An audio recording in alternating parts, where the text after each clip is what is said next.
पार्वती ने शिव को दान में दिया।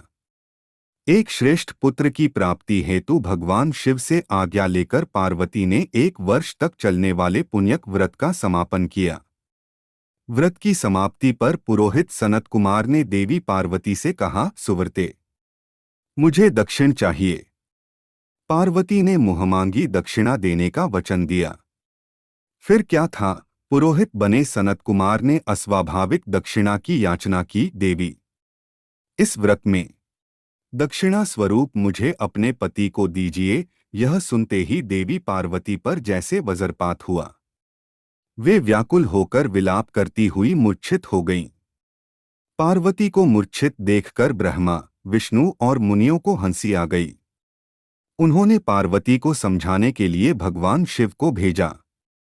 पार्वती की मूर्छा टूटने पर शिव ने उन्हें समझाया, देवी, देवकार्य, पितृकार्य या नित्य नैमित्तिक जो भी कार्य दक्षिणा से रहित होता है, निष्फल हो जाता है।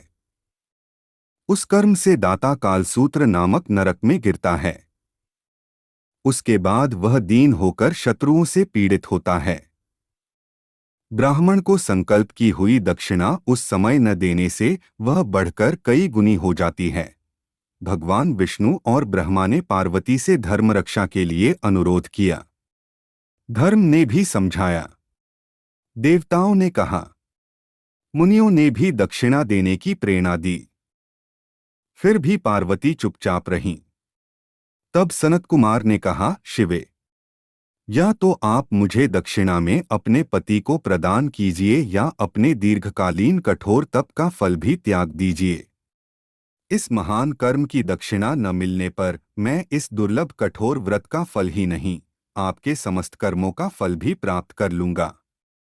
उद्विग्न होकर पार्वती ने कहा, पति से वंचित हो जाने वाले कर्म से क्या लाभ? दक्षिणा देने तथा धर्म और पुत्र की प्राप्ति से मेरा क्या हित होगा? पृथ्वी देवी की उपेक्षा कर वृक्ष की पूजा करने से क्या प्राप्त हो सकेगा? साध्वी स्त्रियों के लिए पति 100 पुत्रों के समान होता है। ऐसी स्थिति में यदि व्रत में अपने पति की ही दक्षिणा दे दी जाए तो पुत्र से क्या लाभ? यह सत्य है कि पुत्र पति का ही अंश होता है, लेकिन उसका एकमात्र मूल तो पति ही होता है। मूल धन के नष्ट होने पर समस्त व्यापार ही विनष्ट हो जाता है। उसी समय आकाश में देवताओं और ऋषियों ने एक रत्न निर्मित रथ देखा जो पार्षदों से घिरा था। उस रथ से श्री नारायण उतरकर देवताओं के सम्मुख उपस्थित हुए।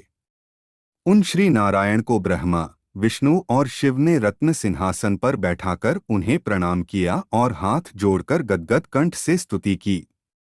वहां का सारा वृत्तांत जानकर श्री नारायण ने कहा, शिवप्रिया पार्वती का यह व्रत लोक शिक्षा के लिए है, अपने लिए नहीं, क्योंकि ये तो स्वयं समस्त व्रतों एवं तपस्याओं का फल प्रदान करने वाली हैं। इनकी माया से ही चराचर जगत मोहित है। फिर उन्होंने पार्वती को संबोधित कर कहा, शिवे, इस समय तुम महादेव जो की दक्षिणा में देकर अपना व्रत पूर्ण कर लो। फिर समुचित मूल्य देकर अपने जीवन धन को वापस ले लेना। गौओं की भांति भी विष्णु के शरीर में हैं, अत तुम ब्राह्मण को गौमूल्य प्रदान कर अपने पति को लौटा लेना। यह कहकर वे अंतर्धान हो गए। तब पार्वती प्रसन्न मन से अपने प्राण सर्वस्व को दक्षिणा में देने के लिए तैयार हो गईं। उन्होंने हवन की पूर्णाहुति की और अपने जीवननाथ शिव को दक्षिणा रूप में दे दिया। इसके बाद उन्होंने पुरोहित सनत कुमार से निवेदन किया, विप्रवर, गौ का मूल्य मेरे पति के बराबर है। मैं आपको अत्यंत सुंदर 1,00,000 गौएं प्रदान करूंगी। इसके बदले में आप मेरे जीवन सर्वस्व को लौटा दें। प्राणनाथ के मिल जाने पर मैं पुनः ब्राह्मणों को विपुल दक्षिणाएं प्रदान करूंगी। तब सनत कुमार ने पार्वती से कहा, देवी, मैं ब्राह्मण हूं, मैं 1,00,000 गौएं लेकर क्या करूंगा? इस दुर्लभ रत्न के सामने 1,00,000 गौओं की क्या तुलना? मैं इन्हें साथ में लेकर त्रिलोक में भ्रमण करूंगा। उस समय समस्त बालक इन्हें देखकर प्रसन्नतापूर्वक ताली बजा जाकर अट्टहास करेंगे। कहने के साथ ही सनत कुमार ने भगवान शिव को अपने पास बैठा लिया। यह सुनकर पार्वती जलहीन मछली की भांति छटपटाने लगीं।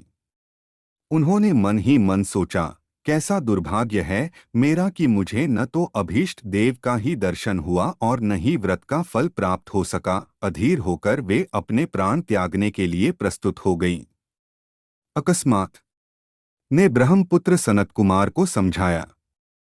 सनत कुमार ने दिगंबर शिव को उनकी प्राणेश्वरी पार्वती को लौटा दिया। शिव बने मछुए। एक बार भगवान शिव कैलाश पर्वत पर वेदों का रहस्य पार्वती को समझाने लगे। पार्वती बड़े ध्यान से सुन रही थीं, किंतु बीच बीच में वे ऊँघने भी लगती थीं। जब बहुत प्रयत्न करने पर भी पार्वती अपने मन को एकाग्र न रख सकीं, तो शिव क्रोध में आकर बोले, पार्वती, यह क्या हो रहा है? मैं तुम्हें इतना गूढ़ रहस्य समझा रहा हूं और तुम हो कि झपकियां ले रही हो। तुममें तो इतनी ही बुद्धि है जितनी किसी मछुए की स्त्री में। जाओ मृत्युलोक में किसी मछुए की स्त्री के रूप में जन्म लो। शिव के शाप से पार्वती उसी क्षण वहां से गायब हो गईं। बाद में शिव को बहुत पछतावा हुआ कि यह मैंने क्या किया। जिसका स्नेह मेरे लिए अगाध था, उसी को मैंने आवेश में आकर त्याग कर दिया। शिव को मनोदशा उनके परम सेवक नंदी से छिपी न रह सकी। वह सोचने लगा, स्वामी बहुत बेचैन हैं माता पार्वती के बिना। जब तक माता लौटेंगी नहीं, स्वामी को चैन नहीं पड़ेगा। उधर पार्वती मृत्युलोक में पहुंचीं और एक शिशु बालिका के रूप में पुन्नई वृक्ष के नीचे लेट गईं। थोड़ी ही देर में पुरवर कबीले के कुछ मछुए अपने सरदार के साथ वहां से गुजरे तो उनकी नजर उस शिशु बालिका पर पड़ी। सरदार ने बालिका को उठाया और उसे भगवान का भेजा प्रसाद समझकर अपने घर ले आया। उसने बालिका का नाम रखा पार्वती। जब वह कुछ बड़ी हुई तो अपने पिता के साथ मछली पकड़ने जाने लगी। बड़ी होकर उसने नाव चलाना भी सीख लिया। पार्वती अपूर्व सुंदरी थी। कबीले के कितने ही युवक उसके रूप की प्रशंसा करते नहीं अघाते थे। उनमें से कोई तो पार्वती के साथ विवाह के इच्छुक रहते थे, लेकिन पार्वती उनमें से किसी के साथ भी विवाह के लिए इच्छुक नहीं थी। उधर कैलाश पर्वत पर शिव को पार्वती का वियोग असहनीय हो रहा था। एक दिन उन्होंने अपने मन की व्यथा नंदी से कह डाली। बोले, नंदी, मैं रात दिन पार्वती के बिना बहुत बेचैन रहता हूँ और उस घड़ी को कोसता रहता हूँ जब मैंने गुस्से में आकर पार्वती को शाप दे दिया था। काश उस समय मैंने धैर्य से काम लिया होता। नंदी ने हाथ जोड़कर कहा, स्वामी, तब आप पृथ्वी पर जाकर उन्हें ले क्यों नहीं आते? कैसे लाऊं नंदी? उसका विवाह तो किसी मछुए से होगा। शिव के मुंह से कराहसी निकली। शिव के मन की व्यथा जानकर नंदी विचार करने लगा कि मुझे कोई ऐसा जतन करना चाहिए जिससे स्वामी को मछुआ बनना पड़े। यह विचार करके नंदी ने एक बहुत बड़ी मछली का रूप धारण कर लिया और उस तट की ओर चल पड़ा जिधर परवर कबीले के मछुआरे रहते थे।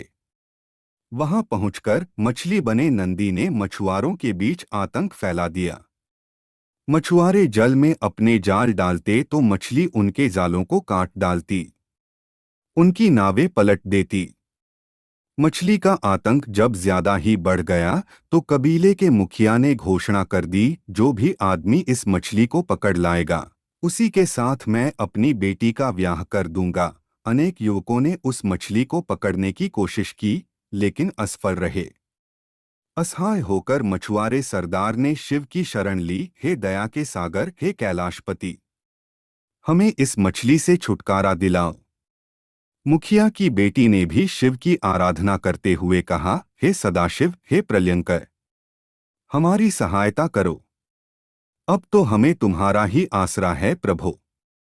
शिव ने उनकी पुकार सुनी। एक मछुए का वेश बनाकर वे मुखिया के पास पहुंचे। उन्होंने मुखिया से कहा, मैं उस मछली को पकड़ने के लिए यहाँ आया हूँ। मुखिया ने कहा, नौजवान, अगर तुमने उसे पकड़ लिया तो हमारी जाति सदैव तुम्हारे गुण गाएगी। अगले दिन शिव एक बहुत बड़ा जाल लेकर सागर के जल में उतर पड़े। उन्होंने जाल फेंका तो मछली आकर उसमें फंस गई, जो वास्तव में नंदी था। मछली बना नंदी सोचने लगा, मेरा काम हो गया, अब स्वामी और माता का मिलन हो जाएगा। शिव मछली को किनारे लाए। मछुआरे जय जयकार करने लगे। सरदार बोला, तुमने हमें उबार लिया युवक, हम किस तरह तुम्हारा आभार व्यक्त करें।